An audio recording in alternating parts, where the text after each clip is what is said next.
Welcome to the Collaboratory. How many of you, this is the first time in this space? Wonderful, welcome.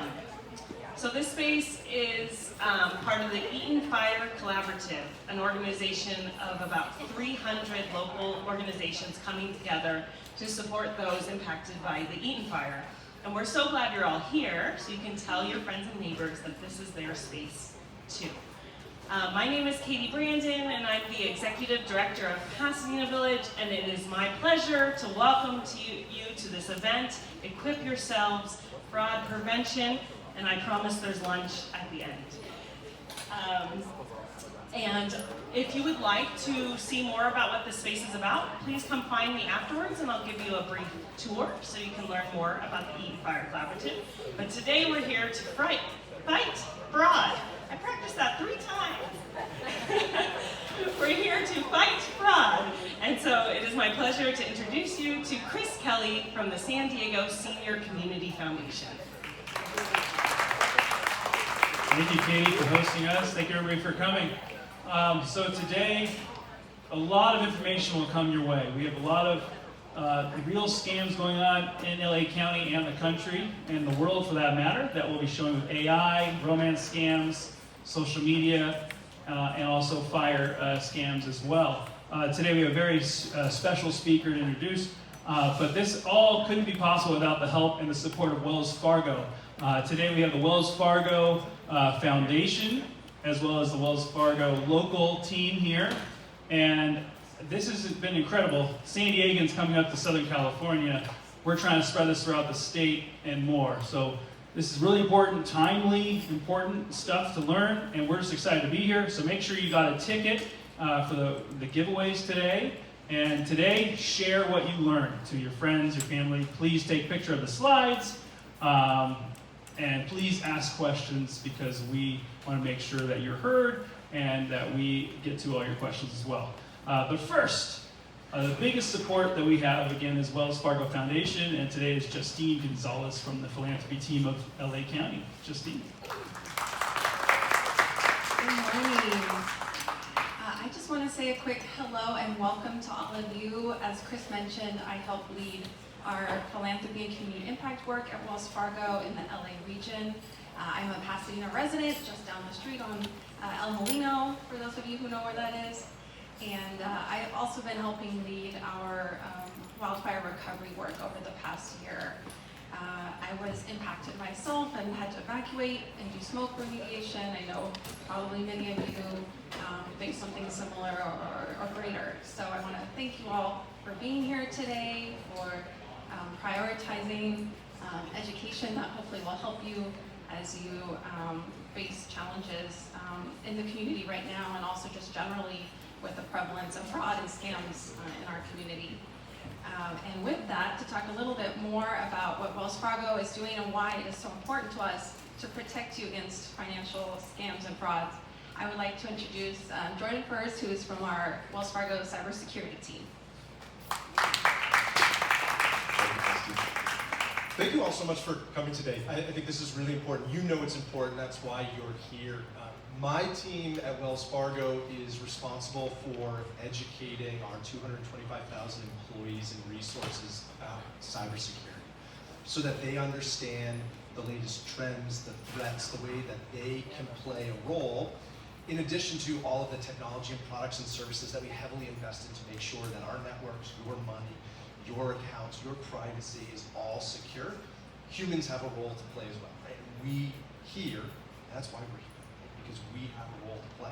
So today, we're gonna share with you some great information about how you can be empowered to take a step in securing yourself, securing your loved ones, securing your families, your communities, because it's not just a kid in a basement with a hoodie over their head, typing away at a keyboard. It's now multinational criminal enterprises, right, that are looking to scam us, that are looking to steal information.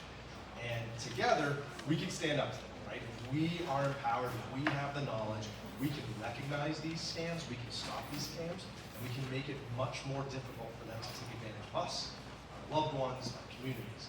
So I'm super excited to be here today. I'm happy to answer any questions you have throughout the afternoon, throughout the day. I think the information that you're going to take away from this is going to be fantastic. You're going to be much better prepared and protected. So thank you again for your time. Thanks for being here. Chris, back to you. Thanks, Jordan. So how did you hear about us? So let's first of all, did someone read us in the news?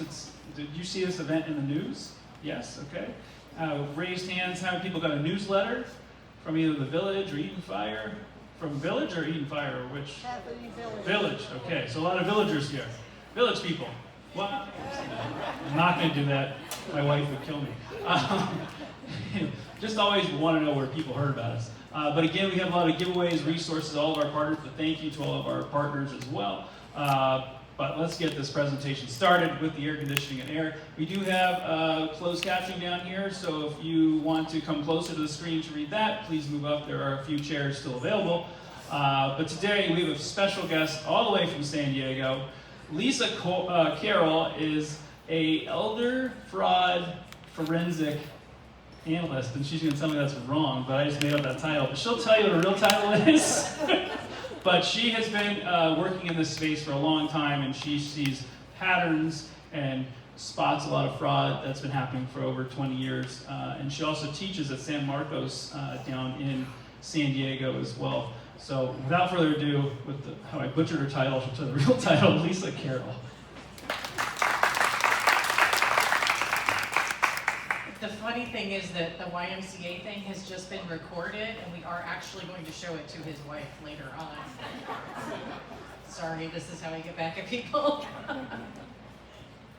I'm Lisa Carroll. I am a certified fraud examiner and a certified bookkeeper. The certified fraud examiner is actually an international license, so I can go to England, Australia, Dubai, not that I'm going anywhere, especially in this heat. But I can go there and my license will actually be recognized as somebody who works on fraud cases.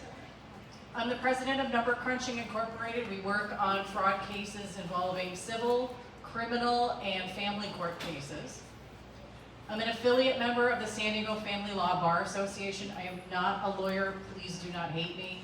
I am lawyer adjacent though, unfortunately or fortunately. I'm considered an expert witness in the court, so when there's financial fraud alleged, I'm one of the people that gets called in to take a look at everything and see exactly what happened and let the court know who did what. I do teach accounting at Maricosta, and I emphasize ethics and fraud to my students.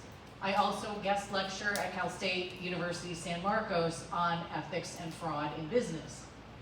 I'm currently the treasurer for the San Diego chapter of the Association of Certified Fraud Examiners. However, my term is up, and boy, I cannot wait because it's so much work. But my favorite thing to do is these presentations. This is my fun time. I'm having a great time doing these. I work either alone or with the FBI's Elder Justice Task Force or with Carlsbad Police Detective and doing these presentations on fraud that is aimed at seniors. I, however, am funnier than the FBI. They were not issued sense of humor when they went through Quantico. The reason we want to talk to you about this is fraud that is aimed at seniors is increasing. The FBI has the Internet Crime Complaints Center, and this is where you would go to report any fraud that is happening. In 2018, this is before COVID. Does anybody remember before COVID? I barely remember it, right? But there was a before COVID, it was BC. Across the country, 50 states, the losses for seniors were $500 million total with only 20,000 cases reported. Now, that's terrible, but 500 million across how many millions of people? Okay. Here's the problem. In 2023, it went up to 3.4 billion with 101,000 cases reported. So 5 times the number of cases, 3.4 billion. 2024, it went up to almost $5 billion with 147,000 cases.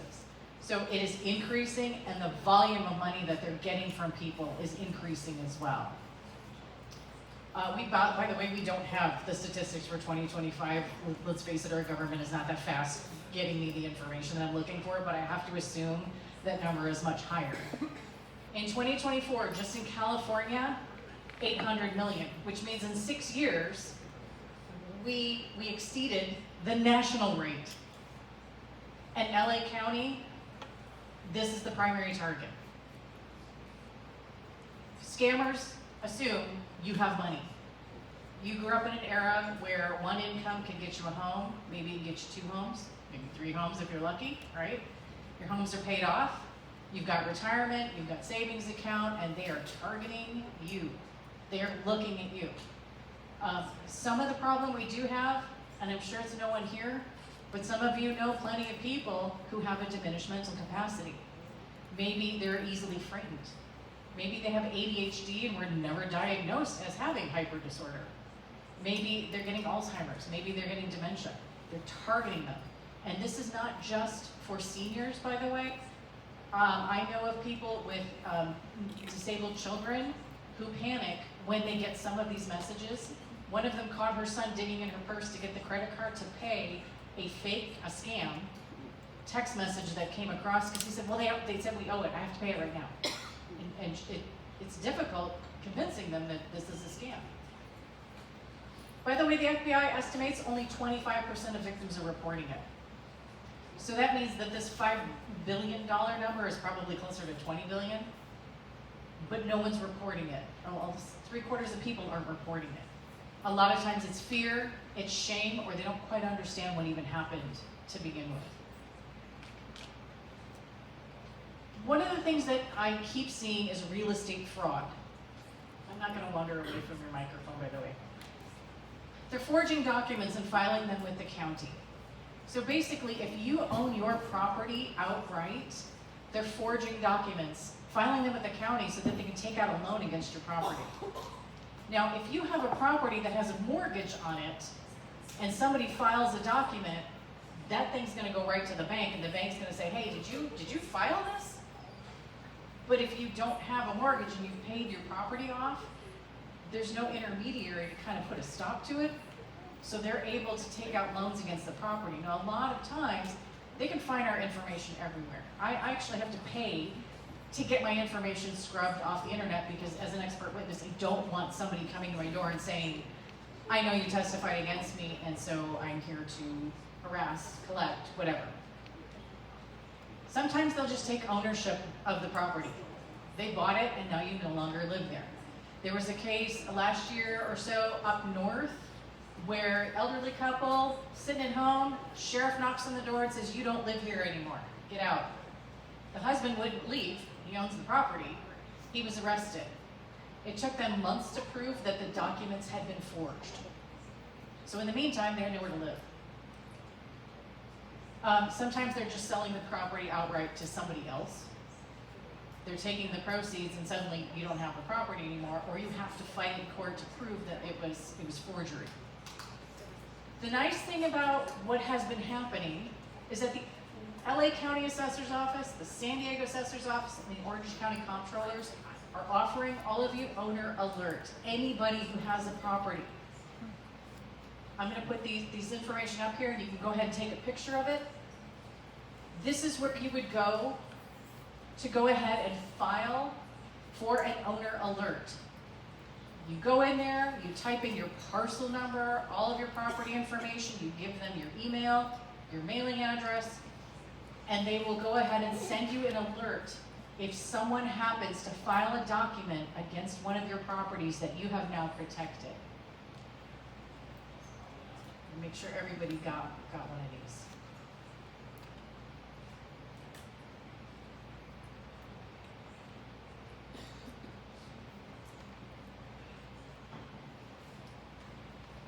If you write it down wrong, which I've been known to do myself, go ahead and Google whichever county you're looking for and just look for this county and owner alert, and it'll take you to that website as well. Okay. I'm going to take the questions at the end, if that's okay. If not, I'll trip up and I'll keep talking forever, and we don't want that. Construction scams. After every natural disaster, the scammers come out from under their rocks because they know You are in a rush, you have been damaged somehow, you want that damage taken care of, and they're gonna offer all kinds of incentives for you to work with them and give them all of your money. This happens in every natural disaster, whether it's fires, earthquakes, floods, tornadoes back east. Thankfully, we do not have tornadoes here because I don't know what I would do. Here's what happens. Sometimes the contractors will come over and they'll offer you discounted work. Now, this happened in San Diego County where somebody knocked on their door. It was a very handsome gentleman. He said, hey, you know, we were just fixing the driveway of one of your neighbors down the street and we have all this leftover material. Would you like us to do your driveway as well? And we'll do it at a discount. They offered her, I think it was like $400. We'll just redo your driveway. And so she said, sure, $400 to redo my driveway? Fantastic. They tore up the driveway. Then they said, now give us $1,000 if you want us to finish it. Now, if she's somebody who can be intimidated, manipulated, is fearful, she might just hand over the money. Thankfully, they were messing with the wrong gal. She called the police on them. They were all hauled away. I don't think they've been sentenced yet, but there is restitution on the table. They have to pay for it, pay her back for her to fix the driveway and all of the damage that they did. There's other situations where a contractor will show up, they will demand money up front, and then they're gone. They might even have a fake contract, fake identification. We have no idea who they are, but you've handed over money, and they take it and run, and they don't actually end up doing the work. There's also fake adjusters, fake insurance adjusters showing up, and they demand money or high fees for services that they never provide. This has become an issue as well after natural disasters. And bandit towing. And did anybody here experience that? I know this was a problem. Oh no, we almost raised your hand. You're messing with me. I know. Oh, somebody you know. Okay. They come and haul off your car because of natural disaster. What happened during the fire? A lot of people had to leave their cars and run, right? Bandit towing saw the cars, grabbed them, hauled them off to Riverside in San Bernardino County and said, if you want your car back, you have to pay us $3,000. They were holding their cars ransom. Now, thankfully, the police and sheriff's department in the area figured out what was happening and managed to get the vehicles back. Unfortunately, there were some victims in the process, and they were without their vehicles. Unlicensed agents. That has become a problem. If you have somebody who's presenting themselves as an insurance agent, you could go to that website, the National Association of Insurance, and you can look up the license of somebody who's pretending or is an insurance agent, but make sure that they are actually who they say they are. Sometimes people will offer a fake insurance policy, saying, you know what, it's going to cover everything you can think of. Oh, you have a question about that? And it's covered, no problem. But then if you're somebody like me who's freakily irritating, I read every line of every contract and I take forever because I was raised by active lawyers and that's what we do. I review every line item to see exactly what is covered. But not everybody does, and not everybody wants to, and not everybody has the patience for that. And sometimes when somebody is pressuring you and they say, it just says this, just sign it. It just says this, just sign it. Well, if it just said that, why is it so long? I want to know why this thing is 5 pages when you're telling me it just says 2 sentences worth of something. But if they give you a fake policy saying, hey, it covers all these things, but it really only covers this little tiny bit, then you've just paid a ton of money for something that you didn't need, want, or can use. We also have adjuster fraud. One of the problems is having the adjusters who misrepresent the claim to the insurance company, and they come back to you and say, hey, if you want me to push your claim through, give me some cash, and then I'll let them know that your claim is really what it should be. Delaying the claim as well. Basically telling the policyholder, if you want me to push this claim through, you gotta give me some cash. That does happen, unfortunately. And then kickbacks from contractors. Has anybody been in a situation where you're working with the insurance company, they say, you know, we have these preferred contractors for you to use. Anybody had that happen? I have. Sometimes the contractors are giving them kickbacks for those referrals, but I prefer to look up the contractors now and see, does anybody I know has ever been in a situation where they've used them? Look at Yelp, look at the reviews. I've known plenty of these people where you look at we had roofers come to our condo complex, and the reviews were awful, and our HOA said, yeah, let's hire them anyhow. A 3-week job turned into 9 weeks because it had to be redone twice because of the damage that they had done. And then they tried to sue all of us for it.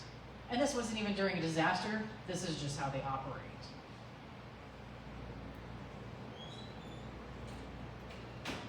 We're all having trouble right now affording our insurance and our medications, anything that goes along with it, right? I mean, our policy prices have gone up, the medication prices have gone up. I have a prescription for eye drops that I have to have, and my cost quadrupled in January. Thankfully, I've been stockpiling it, but it went up a lot higher. Now, people who are on other medication, you're going to be looking for ways to save money. The problem is they have fraudulent pharmacies online, and boy, their websites look fantastic. They look legitimate, and they are not. They'll offer better prices. And sometimes they'll say, you know what, we don't need your prescription, don't worry about it. That right there is kind of a red flag. You don't need my doctor's prescription, why aren't you regulated? What's going on here? The dangerous part is that some of the medication they're offering are placebos, they're just sugar pills. Or worse, they're laced with fentanyl, heroin, and methamphetamines.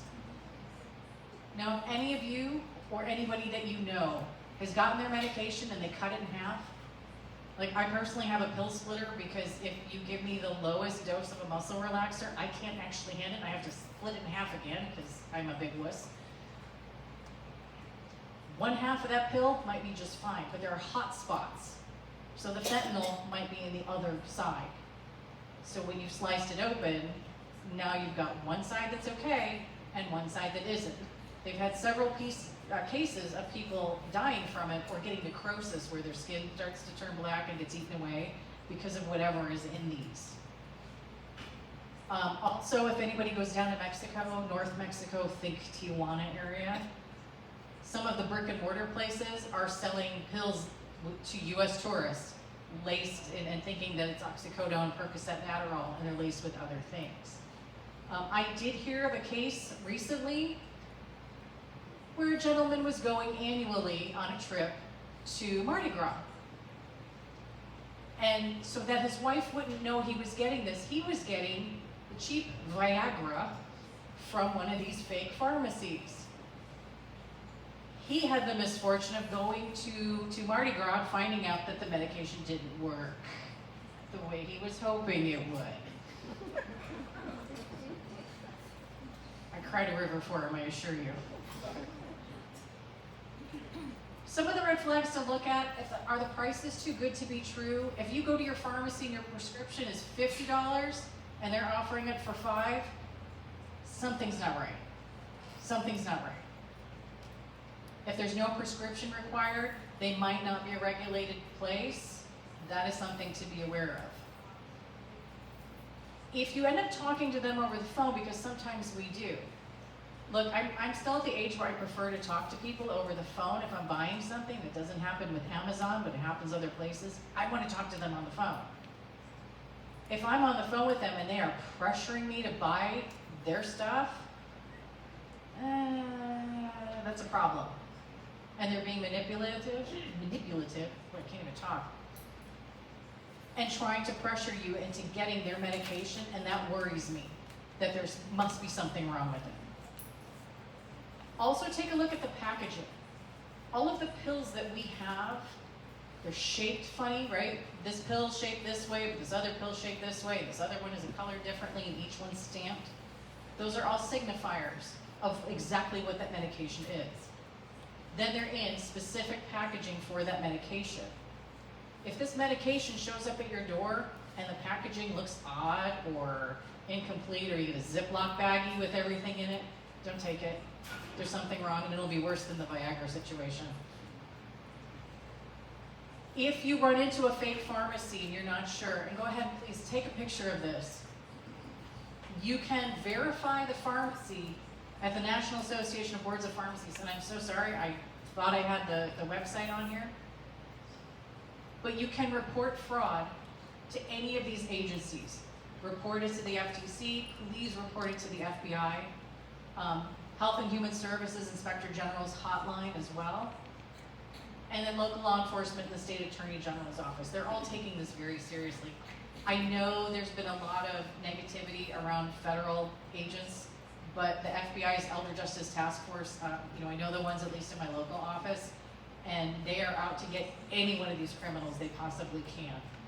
I hear a story about one of the agents who actually tackled one of the bad guys, and it's probably my favorite bedtime story ever. I love that story. Did everybody get a picture? Okay. Everybody getting the toll scam on your text message? Yeah. I don't know how, I lost count how many times I get that one. There's a new one, and here's the irony. See how this says? It's a notice of hearing toll violation, and it's out of the court in San Francisco, right? This looks very official. This went to a friend of mine who works at the California Department of Justice. There's a convenient QR code on here. Everybody know what a QR code is? Okay, I didn't. My son made fun of me. This is what I get for having a kid, right? He's useful for carrying things, and then he makes fun of me. You can take your camera, hold it up to a little funky little box in the corner. It'll pop up with a website, you click on it, and you can pay money through there. Convenient when it's legitimate, not so convenient when it's a scam. But I want you to notice something. The seal on here, it says the great steal of the, possibly the snail. I don't know. I can't, we looked at it, some of my accounting students, I said, okay, what does this say? And they all went, snail? Snail? We don't know. But it's a steal. If you notice, is anybody here familiar with our actual seal, by the way? I wasn't. I live here. I don't know what it looked like. But see, up here it says either 1 SSS or 1555. Now I know for a fact California was not founded in 1555. Pretty sure it wasn't founded in ISSS either. Here's our actual seal. Notice the difference. It does not say the word steal. It says seal. It's in color. There's ships in the background and it says Eureka instead of 1555.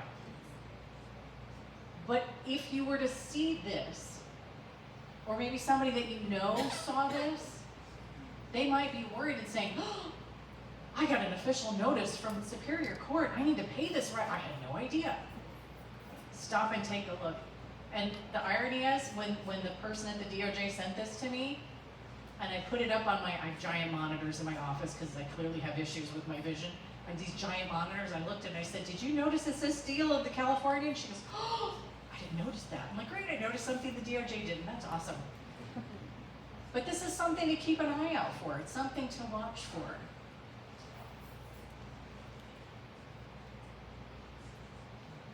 Did you get it? It's a great picture. It makes for a great picture, right? It makes for a great picture. So I keep getting text scams. I get them once a day, once every other day. I get quite a few of them. But this was one that gave me pause. Amazon, notice the phone number it came from, the 56 area code. I didn't look it up, but I'm pretty sure it's not here. Amazon refund for an item you recently ordered. Well, sometimes I have refunds, although when I saw this, I went, I didn't return anything. What the heck is this? It gives me an Amazon order number, and I should click here for my refund details. Everything is a click here. So what I did was I logged into my Amazon account, and I typed in that order number, and it wasn't even close to anything I had ordered. Then I looked at the phone, it sent it to 18 people. Whoever sent the text sent it to 18 of us. So 18 of us all have an Amazon order with that number, We should all click on it to check our refund details. If I were to click on this, it would tell me, hey, something along the lines of, put in your credit card number to verify that it's you. You're going to put in your credit card number. Hopefully you don't now after today. But it's going to tell you, hey, we're going to refund you this money, but they're actually going to charge it to you. Be very careful when you're getting any of these text messages. At this point, we just kind of go delete, delete, report, and delete. Don't click on them. The problem is for some people who may be prone to, oh, reactionary. We have to click on it, right? They're going to get sent down this rabbit hole and they're going to lose money. So when you're getting these, don't be afraid to delete and report a spam if that's an option on your phone. I did hear one of the seniors that was in one of my talks, he said, oh no, if I report it, they're going to know I did it and they're going to come after me. That is actually a rumor started by the scammers to keep you from reporting their phone numbers, by the way. How many of you here are fluent in artificial intelligence? Okay, yeah. We did not grow up with artificial intelligence. When I was growing up, I didn't have a computer in my bedroom. Now I'm carrying one around in my purse and my phone, right? We're all holding up our phones, taking pictures of things. We didn't have anything like that. And when I was a kid, we didn't even think that that was a possibility. Now it has evolved to a point where they can use artificial intelligence using sophisticated software to make pretty much anything we want. So none of you know me here, but I hate taking selfies. And I did it just for you guys. I don't like getting my picture taken. I don't know what it is. I look at it and go, ooh, that's what happened to my hair? That's terrible. I used artificial intelligence software. I took a selfie and I just recorded myself for 10 seconds saying whatever it was. In 20 minutes, I was able to create this video. All of it is artificial intelligence. This video was generated using publicly available artificial intelligence software, a still photo, and a clone of my voice. It took less than 20 minutes of programming on my part. L'utiliser software et changer mon habitude, ma tech et ma langue, to adjust the setting and my appearance, placing me anywhere and altering my accent. This makes it easy for me to accommodate what my audience expects. If a scammer used AI against you, would you be prepared? Would you be able to tell what's real and what isn't? The reason it took 20 minutes is because I didn't like the outfits it put me in. And I kept saying, no, I don't want orange. Just take that out of there. I, by the way, do not speak French. I can maybe mimic an English accent, but I gotta be really ready for it. I do love horses, which is why I selected that one. That is the only one that if I were to see this for the first time would give me pause and go, I think that's AI, because the movements aren't natural. One of the problems that we're having is that AI has been evolving so quickly. A year and a half ago, when I did a presentation with the FBI, one of the warnings I was able to give my audience is that you wouldn't see somebody's hands, because the AI would give them 6 and 7 fingers, which not really happening a lot, I guess. I haven't run into anybody with 6 and 7 fingers. But also, if they were eating, you would just see a black hole. Now that only happens when you're feeding teenage boys, by the way. But it couldn't handle certain things. Or there was a video that I used to play where when the gentleman would look up, his eye pupils would distort, kind of like something out of a science fiction thing. But there were little things that you can tell, or the mouth and the voice weren't syncing properly. So that I could do this free, like not freely, I had to pay for my subscription, but it's available on the internet. Any scammer can take a hold of this and do this. I have taken these videos, I've taken a picture and a copy of an FBI agent's voice, and I made him train a golden retriever to fly a helicopter. He didn't know I was gonna do it, and he just shakes his head at me now. And then he goes, okay, but send me a copy of that. Yeah, you really hated it, huh? Voice cloning. Have anybody here heard of voice cloning? Okay. Here's what it is. My software that I got online for $11. I can play a recording of my voice. In this case, I'm quoting Mark Twain. Then I ran it through the software, and it came up with a clone of my voice. So here's what we're going to do. We're going to play a little game. One of these is me. One of these is my voice clone. I want everybody got to participate, by the way.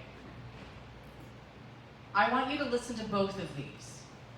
And I want you to tell me which one is me and which one is the voice clone. You ready? Okay.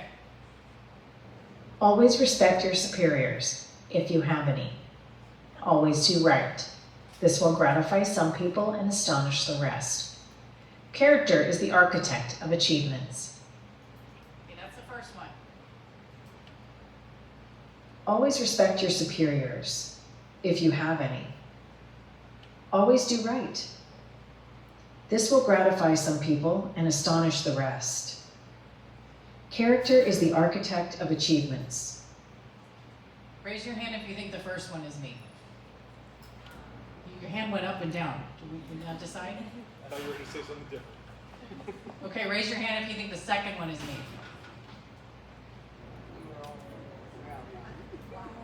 The first one is me. My son has trouble determining which one is me. I've done this lecture in front of 120 students, and sometimes my son will show up because he's on that campus. And everybody knows it's my son, and they all look at him and go, which one is it? And we're not going to raise our hands until he's like, I don't know which one it is. I can't, because I'll flop it around. I'll switch it back and forth. They can get a copy of our voice from our outgoing voicemail. Okay, social media. Anybody, and I think this probably happens to all of us by now. We call into the doctor's office at the hospital and it says, this call is being recorded for quality customer service. And the customer service never gets any better, but now they have a copy of our voices. Now, I've gotten those letters that say your personal information may have been compromised. It never tells me, was my voice copy also taken? Now, initially, when they started doing this, it's for biometrics. It's so that if you called in to your medical facility or whatever, they have a copy of your voice. But if you call in later on and you have a cold, their software will be able to tell, yes, it's you, you just have some sinus stuff going on. Now I have no idea what's happened to it, because how can they tell?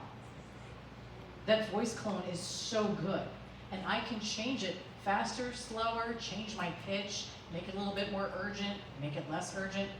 This is a problem. There are some voice cloning scams that have been going around for quite a while now, and they're only getting worse. Grandma, I'm in jail. Has anybody heard of this one? Yes. You get a phone call, and not only is it a voice clone of your grandchild, but they may have spoofed your phone, meaning they got through an app. There was some what's called malware on an app. It gets downloaded onto your phone, so now it looks like your grandchild is calling, and it sounds like they're calling. Grandma, I'm in jail, I need bail money, there's been an accident, don't tell anybody. Now, if our grandchild comes to us urgently because, Grandma, I love you. Grandpa, you've always been there for me, I need your help. They're using manipulation, urgency, fear. The scam gets worse when they bring on a second person to pretend to be the lawyer. And the lawyer will add legitimacy to the phone call. This is very serious. You need to pay this right now. And if you do, then they call back and say, this case got worse. There was a gun in the car, or there were drugs in the car, or it was somebody else, whatever. The other victim died, whatever it is. And they get more money. These types of scams happen all the time. I know of a couple who were engineers. They were engineers, super smart, way high IQs, and they lost their entire life savings and they live in the next town over from me because they fell for it. And what happened was they were told, get your retirement, get it cash, put it in a paper bag, and someone will be by to pick it up. They had no Ring camera, nothing. And when we asked them, how did you fall for this? Like, you're so smart. How did you fall for it? They go, it sounded just like her. But then when they called their grandchild, she was like, I'm at work, what do you want? This scam actually hit my family twice. The first time, one of my brothers, I have too many brothers, one of them, his father-in-law called and said, Max, my nephew, Max is in jail, we need to do something, because my brother's a lawyer, he'll know what to do, right? Thankfully, Dad doesn't follow directions, so when they said, don't tell anybody, he was like, I'm gonna call everybody and tell them, right? Because he doesn't know what to do. It took 10 minutes to convince him Max was standing right there. He didn't believe it. The second time, they got my mother. Sounds like my other nephew, Mikey, who's a very upstanding person, is calling, Grandma, I'm in jail, I need bail money, there's been an accident, you gotta rush. My mother is 4'10". She's this tiny little Asian woman that weighs about, 100 pounds dripping wet. Very dulcet, delicate tones. And so when she gets this phone call, she says, good, you deserve to be in jail. You should stay in jail for the rest of your life. None of your decisions have been great. Everything you do is wrong. You should stay in jail and rethink everything you've ever done. And she went on and on and on and on and on in a way that only my mother can, and the scammer hung up on my mother. I have like this much sympathy for the scammer because I've hung up on her too. And you can mess with them if that's what's gonna make you laugh that day, hey, mess with them. But don't give them any money. They have also evolved this one. Because the grandma in jail thing didn't work, so they started saying, we have kidnapped your child or grandchild. We're gonna take them down to Mexico, we're gonna take them out to the desert, and we're gonna kill them if you don't hand over this money, don't call law enforcement. And they will set up a voice clone of your child or grandchild on the phone, who gets on there and says, yes, they have me, pay this. They're using fear, they're using urgency, they're using secrecy. They don't want you to know what's happening. Now, I grew up in Chicago. Apparently, parents in Chicago have a different take on this kind of thing, because one of the kids I grew up with, her dad got this call about my friend. We've kidnapped your daughter. We're gonna kill her if you don't pay it. And his response was, well, she's your problem now. My son had said I should not take that tactic if somebody calls, but I might. If this happens, or if you know of this happening, stop. Don't give into the fear and urgency and the pressure. Stop what you're doing. Hang up the phone and tell somebody. Call your child or grandchild who they just said has been kidnapped, because I guarantee they have not been kidnapped. 99.9% of the time I'm going to be right here. They did not get kidnapped. Call law enforcement, let them know. The only way for local police and the FBI to be able to help and stop these people is if they have this information. You know, a lot of times I get people who say, oh, you know, they're not going to care, they don't know, they'll never catch them. They might. Because here's what happens with a scam. You might have a piece of the puzzle that she doesn't have, but you might have a piece of the puzzle that you don't have. Start putting those puzzles together, those pieces together, and suddenly they can triangulate and figure out where the heck this is coming from and who's doing it. So it seems like isolated incidences, but as a group, you're stronger and can do more. Has anybody had experience or known of deepfakes? You know what they are? You can take an artificially generated picture of somebody, or you can take an actual picture of somebody. I have a retired FBI agent working in cybersecurity. He's making one for me right now, but he couldn't finish it in time for today. The picture is actually being controlled by this other person. And so what this gentleman is doing is he's showing you how this works. Now I'm gonna have you watch this. It is in Chinese. Sorry, I couldn't translate it. But watch how he plays with his hair, pulls in the skin, eats. All of it looks real. Now, if you were on a FaceTime call or video call and you only saw her, it looks real. Now, there are some anomalies. Her skin's perfect. Like, no difference in the tone at all. This is a year old, so it's evolved by now. But take a look and watch how this works. 其实有些人说，哎，这个直播换脸它的效果不是很好。我现在用的就是这个直播实时录像。那么直播的话，它这个其实已经是很完善的，包括像这种捏脸什么的，它都是一个常规操作。这个东西是不会破相的，就是包括什么戴口罩啊，或者这个吃个饭什么的。就比如说这个吃个饭，等一下我先把这个美颜关一下，不然的话等一下会影响。这个吃饭、喝水，然后什么摸脸，然后。Does that look real? So we'll make fun of people that go, oh, they think they fell in love with Brad Pitt. They think they fell in love with a supermodel and that they're in love with them. They're using stuff like that.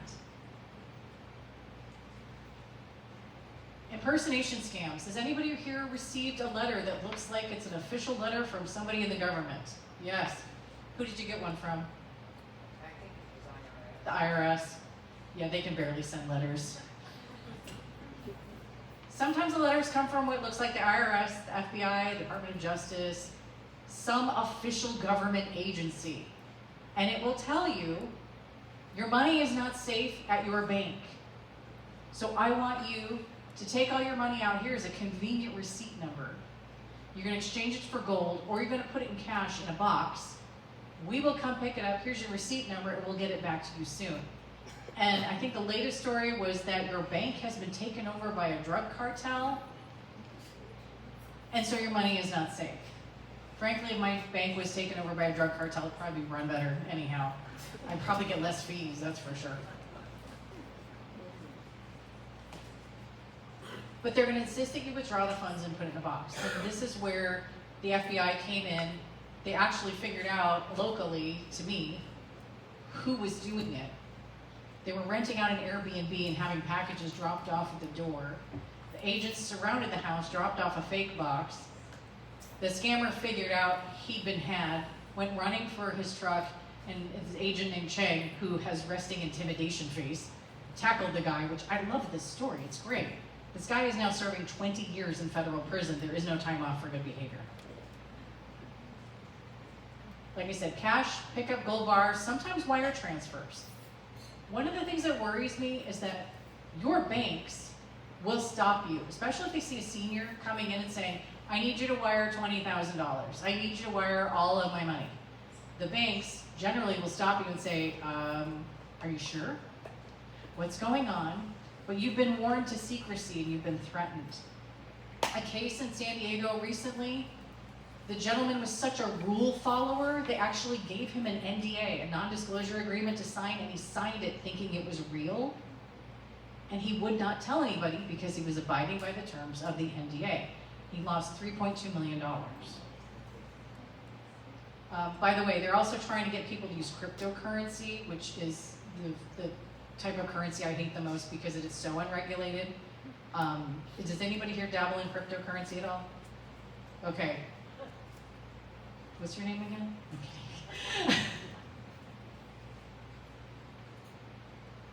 By the way, they're going to insist that you not tell anybody.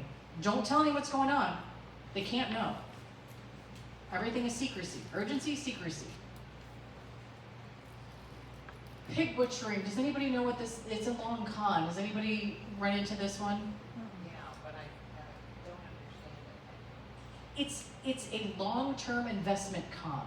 So basically, instead of like the grandma in jail, which is right away, this one can take weeks or months to groom their victim and convince them that this investment is actually a good idea.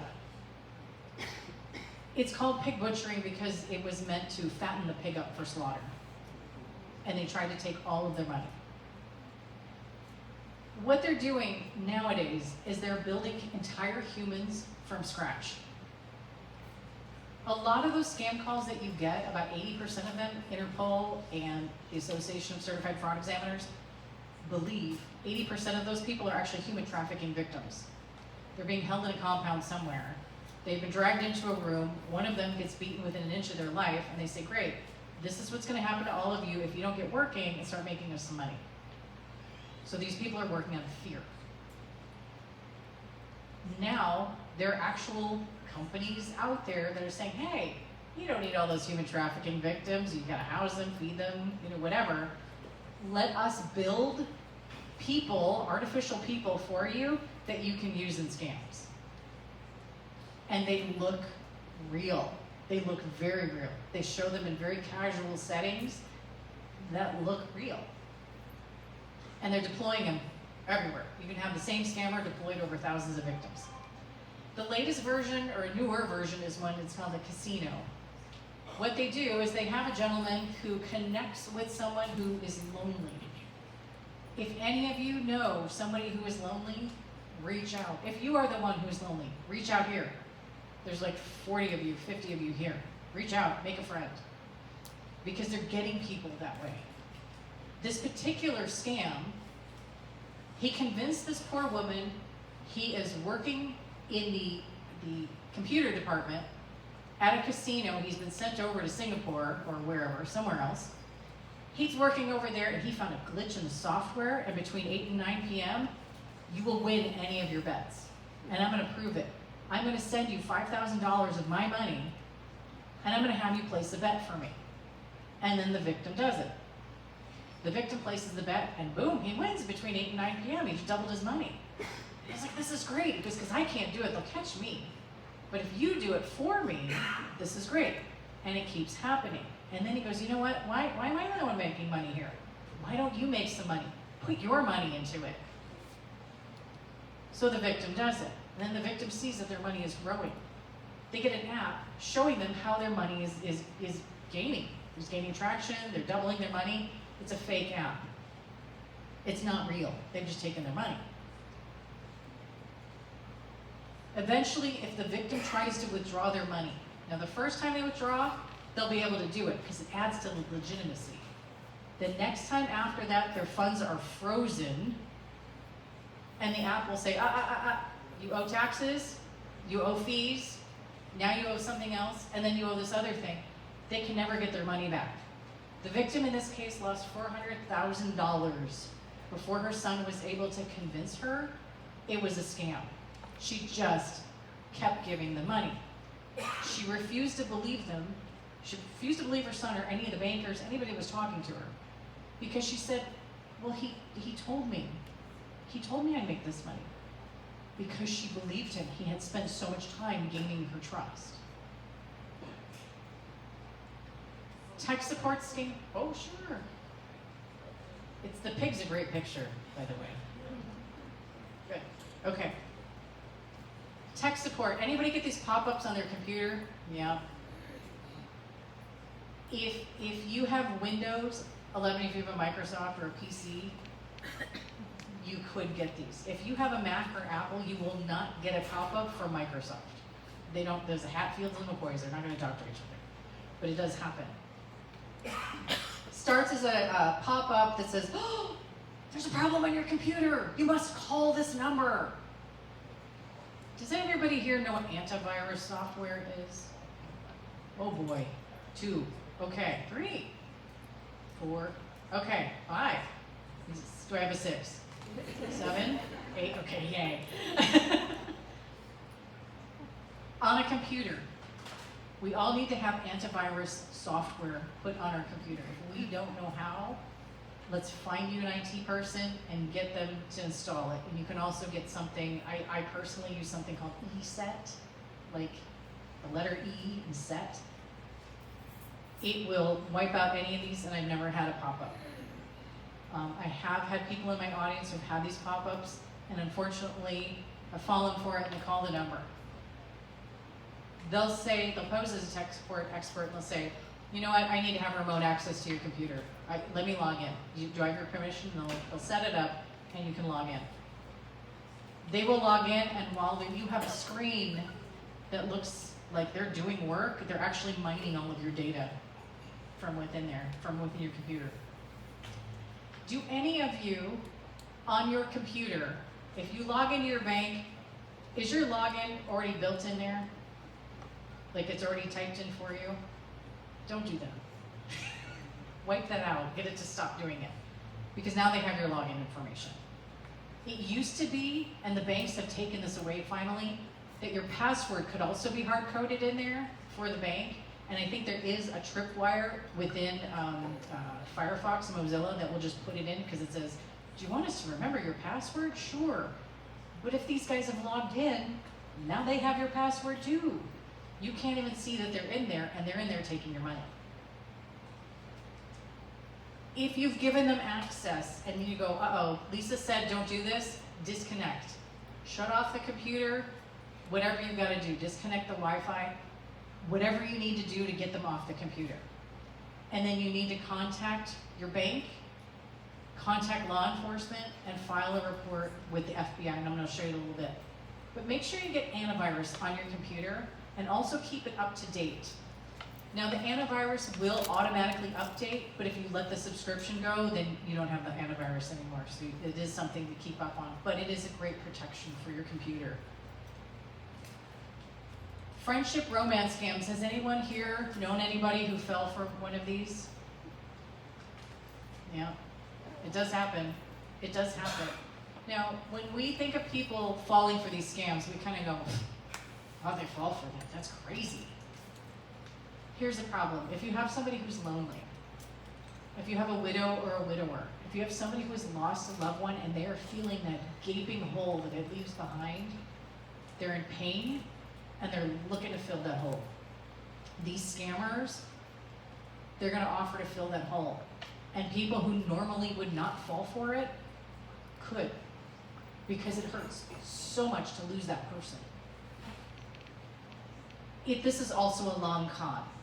It develops over weeks and months. The shortest time I've heard of somebody meeting somebody online and losing their entire life savings was 11 days. They lost everything.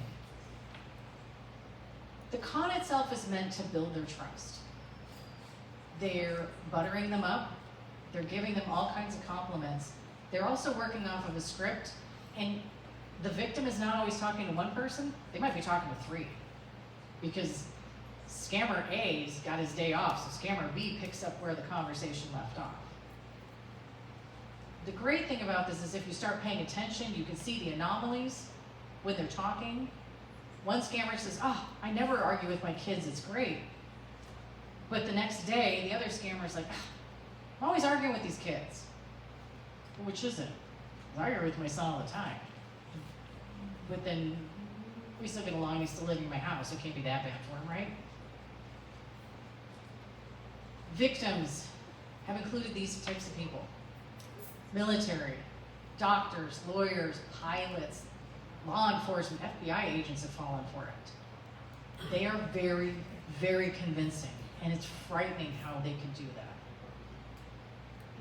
Sometimes it was starting as a chance meeting. Now, before this, they would only meet them online. They would go to your Facebook, your Instagram, your social media. They have done their research on you. They've run your credit checks. They've done everything on the dark web that they can find out on you. But now what they're starting to do is they'll have a chance meeting, like a coffee shop or something, and it's all totally staged. They know you were there. They know that's where you frequent. They've been watching. And so it looks like an accidental meeting, and they're like, wow, I'm having such a great conversation with you. You know what? I have to fly off to go build an orphanage in Mongolia, but I want to make sure that we talk later, so I'm going to give you my information. But that's just the actor that was hired. The person you're actually talking to, not that person, it's one or a group of scammers. They've done their homework, and when they do these accidental conversations, I'm going to use your name because you talk so much. What is your name? Marlene. Okay. So Marlene, you're on social media, and let's say you get a message that says, hey Margie, how you doing? How do you respond? Click. Okay, great. But unfortunately, somebody might say, I'm not Margie, I'm Marlene. And you go, I'm sorry, I'm messaging the wrong person. You know what? How are you doing today? And they start that conversation. They get them talking, and especially if it's somebody who is lonely and they're looking for somebody to talk to. That's how it starts. It looks innocent, and it isn't. I got one not that long ago, a few months ago, where they said, hey, Lisa, I haven't talked to you in so long. Now, I'm great with faces. And I'm great with aging progression with faces. So some of the people that I grew up with, I can go, wow, you got taller than your hair. But yeah, that looks like you, right? But this person gets on my Facebook and they must have stolen somebody else's account. I don't know their face. I don't know their name, but I can't figure out their face. And their picture is very androgynous. Could be male, could be female, I don't know. And they chose the name like Pat. And they said, have you gotten your money yet? And I'm like, oh, here we go. I said, you're sending me money? That's fantastic, thank you. No, did you get your money from the government? Really? I'm getting money from the government? They're like, yeah, do you want me to show you how? And I said, I'm sorry. You're gonna show me how to get money from the government. They said, yeah, I was getting my money and I saw your name on a list. And then you saw my very common name on a list with the government. Yeah, I'm gonna show you how to do it. Do you want in on it? Let's talk, chat. And I said, okay, but you know what I do for a living, right? Because I'm a fraud examiner and I work with the FBI and I go after scammers, so just so we're clear. And then they don't want to talk to me anymore. It was very rude. I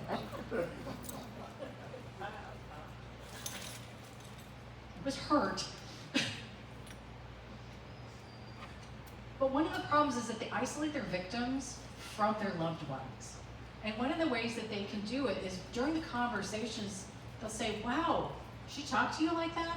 Would never talk to you like that. That's so rude. Or, I would never treat you that way. I have too much respect for you. Start driving a wedge between you and the people around you. Now, I have my friends, and we love each other, but man, we can fight. We can bicker with each other, we can insult each other, and then the next day we're like, love you. Isn't that great? Because that's what we do with our friends and loved ones, right? They irritate us, and then we still forgive them, we move on. But they're gonna work on that. They're really gonna pressure it so that you are the victim or alone. Because if somebody's standing over your shoulder going, girlfriend, that is not a real person, what are they gonna do? You might listen to them. They have to get you away from them and get you alone and isolated. They will eventually fabricate an emergency need for cash. Travel emergency, police misunderstanding, and they're saying, oh, you know, I'm overseas and I'm working over here and this explains my accent and everything. But they come up with some kind of emergency need for cash. And you somehow are the only person in the world who can help them. Nobody else can. It has to be you. And it's how they're getting money from people. And it's a great sob story. Whichever their sob story is, they're gonna nail that one. And it's oftentimes one that is very personal for you that you will understand. Some of the common phrases that you might hear from the scammer is, you will do this for me if you love me. This is a trigger phrase for child abuse victims, by the way. We might go, yeah, sure, I'm not gonna do that for you. I don't care how much I love you. But a child abuse victim who has heard this over and over again, it's a trip phrase and they will fall for it and they don't even realize they're doing it sometimes. Your heart is safe with me. That sounds like something out of a romance novel, and it probably is. We're destined to be together. When I hear the word destiny, I don't know about all of you, but I hear George McFly going, you are my density. Nothing can keep us from our density or destiny, whichever it is. I promise you I will never fail you. Before I left to come up here, I told my son to take the trash out. He promised to do it. We'll see how that went when I get home. But he always tells me, I've never failed you. Really? Look at the trash. Has it gone out yet? No.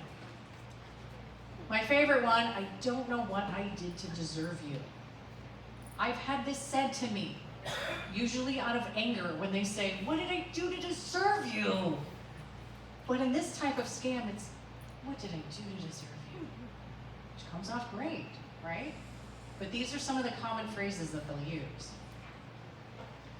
After the scam, they'll disappear, and the really cruel ones, they come back and taunt their victims. They'll mess with them, and it's already painful. This is why of all the scams out there, these are the ones that I hate the most, because they don't just steal their money, they steal their dignity too. And they break people.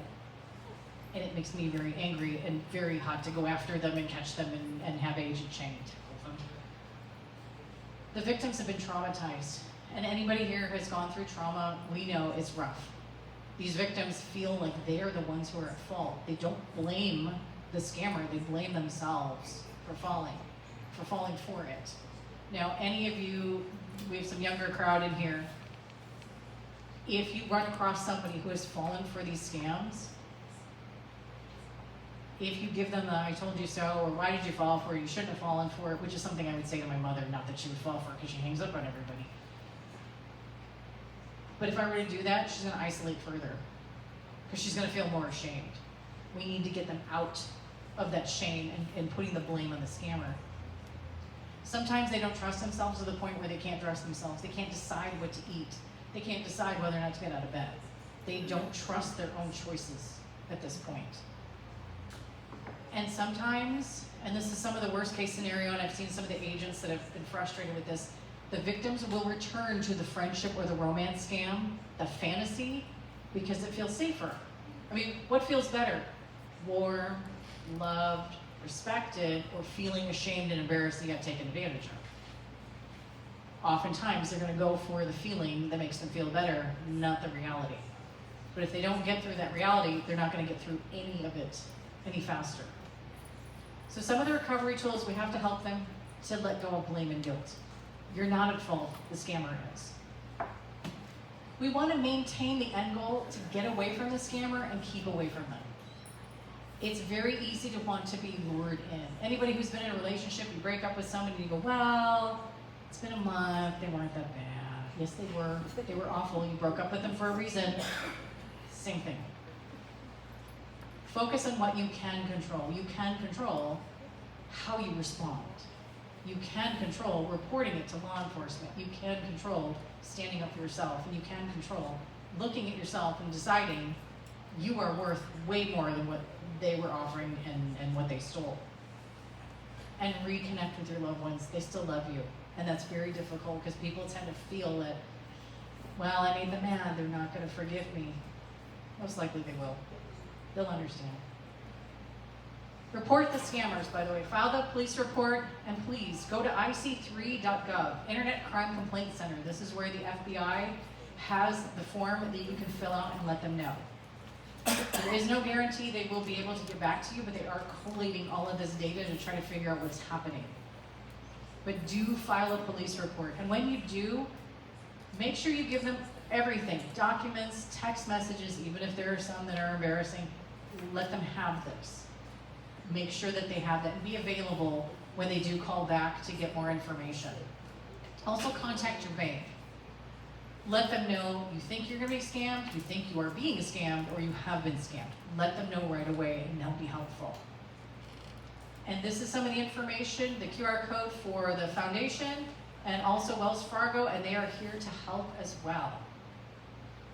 Does anybody have any questions? Besides, will she please stop talking? Yes. Because I guess, yes. If you have an Apple phone or Apple computer, is it as important to have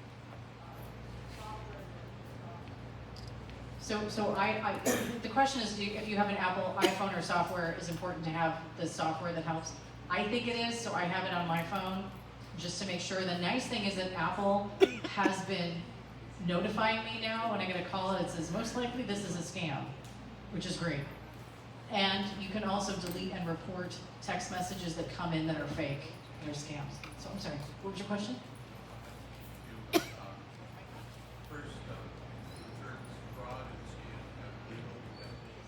Do the terms fraud and scam have legal definitions? Fraud does, I'm pretty sure scam does as well. In criminal. There's some legalese for it.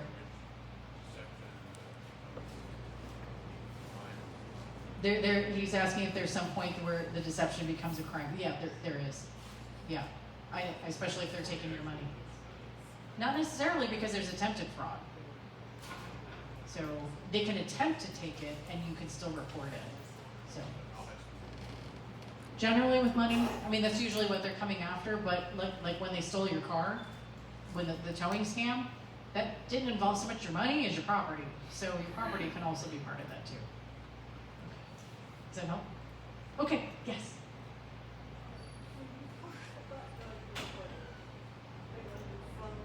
that says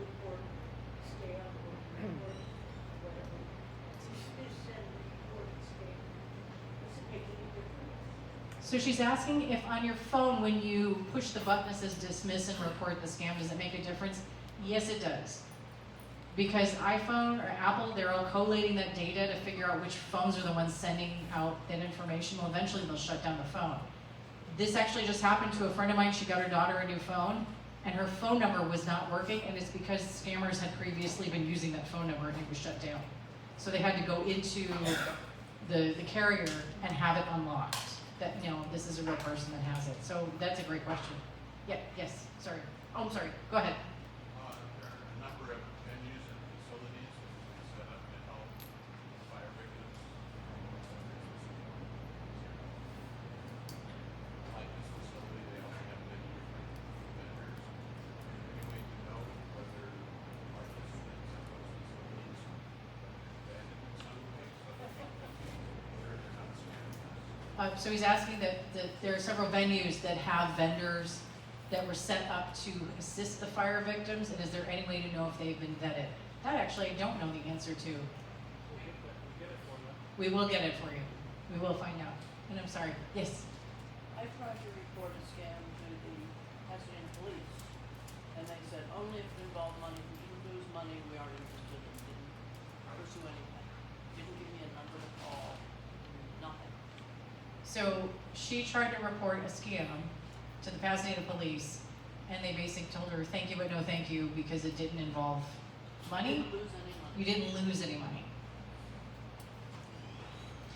So my understanding from the Carrollville Police Department is they're still supposed to get that information, but you can also just file that form with ic3.gov and to let the FBI know, because now it has been filed. So that is a way to do it. Yes?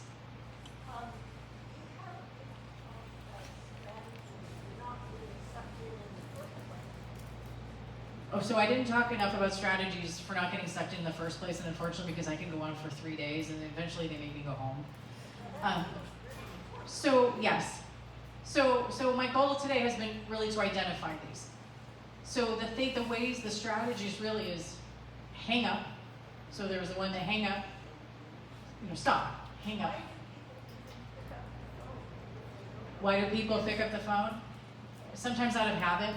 I mean, I grew up in the generation where the phone rang, we're supposed to answer it, and I'm getting away from that, especially if I see a phone number that I don't recognize. However, if they're spoofing your phone, it might look like your grandchild, so then now you have a catch-22.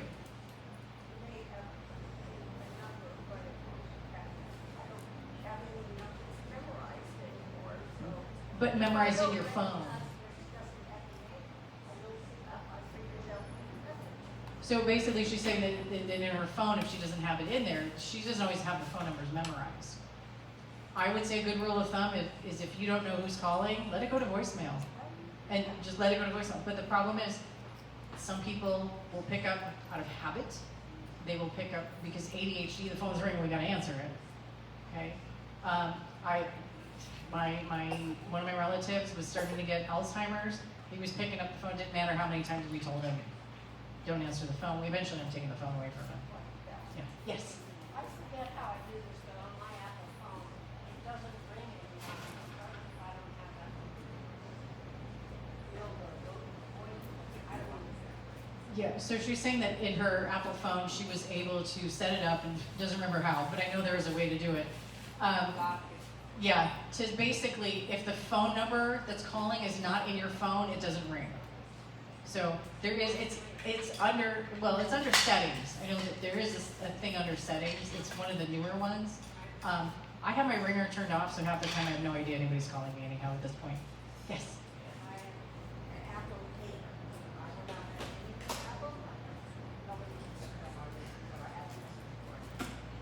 My Samsung does everything that you said. Yeah. So it doesn't need to be Apple. Yes. So she's saying it doesn't need to be Apple. Her Samsung also does it as well. And some of us, by the way, that own Apple, we still hate them too, but we're kind of stuck there. So, yes.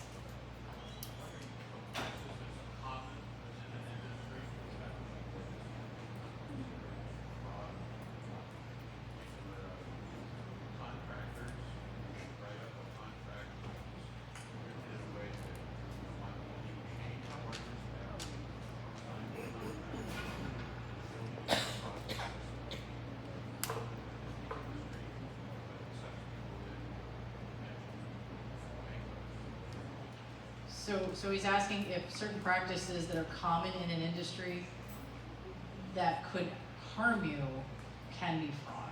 Is that what you're asking? Okay. So something like contractors, when there's a lot of change orders and a change order and a change order and a change order and suddenly you're out of money. It depends on the situation, honestly, and I would contact an attorney over it. And the nice thing is that given most of your ages, you actually qualify that could be elder abuse. So that's something to consider. And there are several attorneys, the attorneys I know are in San Diego County, but there are attorneys that specialize in elder abuse, and that might be a good question for one of them. Does it help? I'm sorry. I know it's a little more legalese than I can.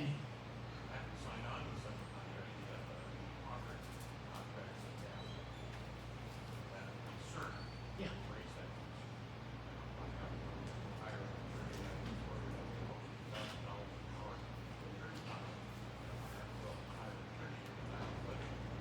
No. Meaning talking to an attorney if you think you're being scammed in the contract. But what you can do is contact the contractor's board and first find out if those contractors are legitimate. Do they have any complaints to get their licenses? You know, and look up reviews like on Yelp and whatnot and see if those contractors are legitimate.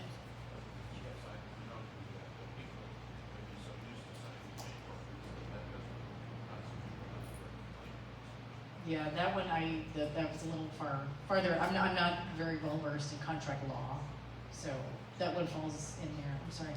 Yes.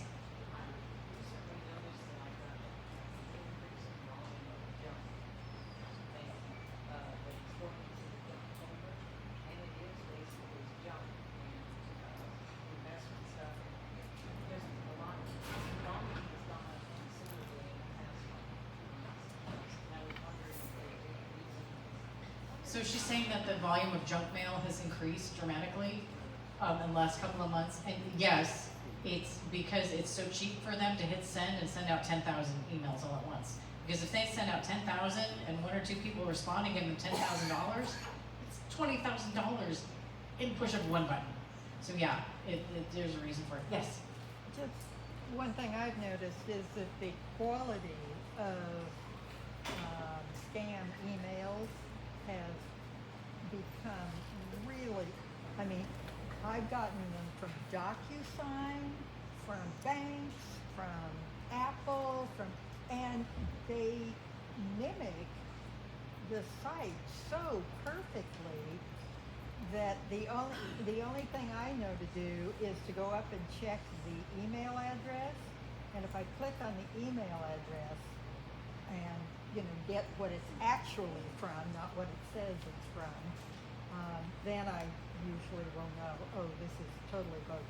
Yes, so she's saying that the quality of the scam emails are going up, and that part of it has to do with AI. They're not all going to have state of the steal on them, and she's clicking on the address to see who's actually sending it.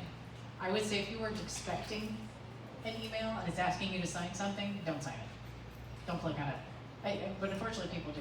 Yes? You don't actually have to click on the address, you can just hover over it and tell you blank, joy, blah, blah. Yeah, it depends on what format you're looking on, yeah. And then the other thing is Better Business Bureau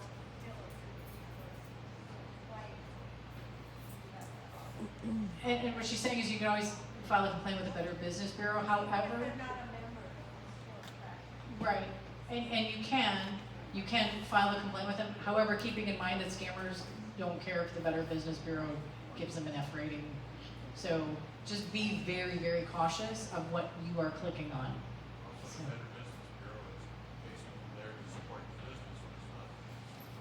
And the BBB is there to support the businesses too. Yes, up here, go ahead.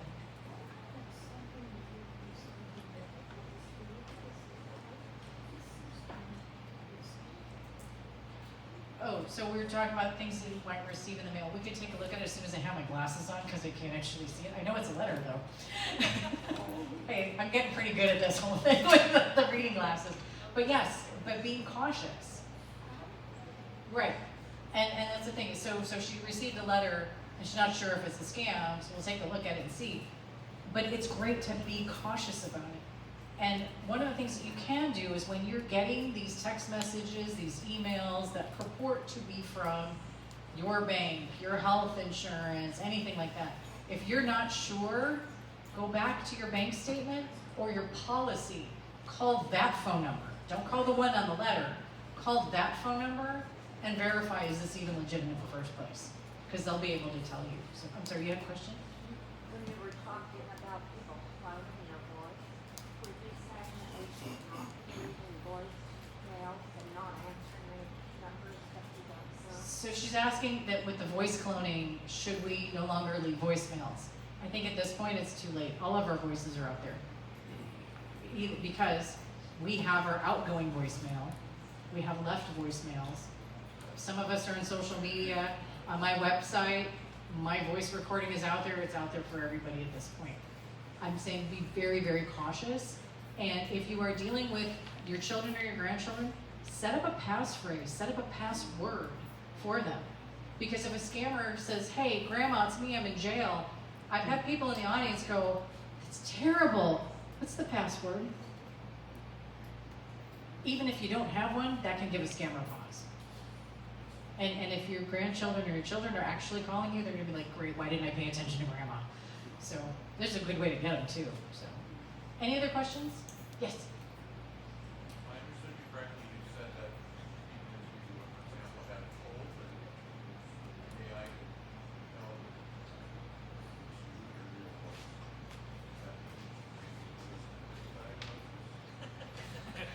So he was asking about the biometrics that I was talking about earlier, where the voice cloning, the software can tell if you have a cold that it's you, and he said, should AI be able to give us a medical diagnosis? I'm not really trusting in my own doctor, so I'm not sure I would trust my AI. Well, I have trust issues, that's why I wouldn't give it a try. Any other questions? Okay, thank you for your time, this has been great. Thank you so much, Lisa. So this one takeaway is take pause, hang up, talk to someone. The more you're isolated, then the more often you're probably going to get scammed. This has been an amazing day. We'll be here to answer any questions, but we do have a lot of great people on these tables. So cyber seniors, for example, if you have questions about technology, scams that are going on with different technologies, Apple versus Samsung, she'll be happy to listen to the debate. We have Ben Tazezek, who is a legal aid as well, neighborhood legal services as well. These are nonprofits who practice legal here in LA County, so their prices are discounted or free to the public, so please talk to them. They are a trusted resource. And you just keep going around the room. Wells Fargo, can't thank you enough for all the support that you give us and to bring this education around Southern California. It's been a huge help. Our volunteers are over there, and also our cybersecurity team is over there from Wells Fargo, all the way from DC. So you want to ask some really interesting cybersecurity questions, but the volunteers are here that are here locally are here as well. But thank you to everyone. But without further ado, we also have flyers in the back that have all the information where to report, you know, the insurance that she talked about, Equifax, Experian, all that good stuff is just right on this card in the back from the Seniors Foundation. But we have, thank you, Pasadena Village, for hosting us. How many villagers again do we have in the house? All right, that's a huge number. Thank you so much for showing up. We have some giveaways. So raise your hand if you have not received a ticket. We're going to get you a raffle ticket.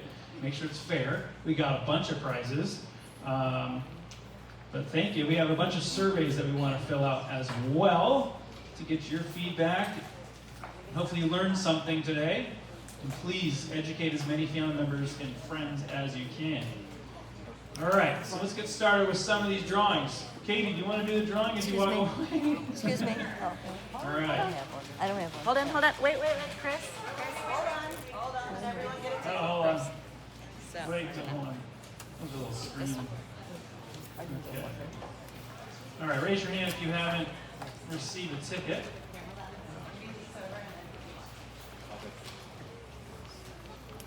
And if you have a community group that wants to have this presentation, we can also teach it in Spanish or other languages. But happy to come to your organization for free and bring food. We do have lunch back there. We'll get to that as well, so you can start hopping back there as well after the drawing. Thanks so much for your patience. All right, Katie's just jumbling it up. It's getting serious. Okay. Is that everybody in the ticket? Okay.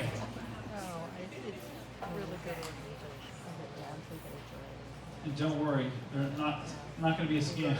All right, get your numbers ready. The number is 6, 3, 5, 3, 7, 1. Hey, we have a winner. You won a gift card. We got gift cards galore. All right. Next number, 6, 3,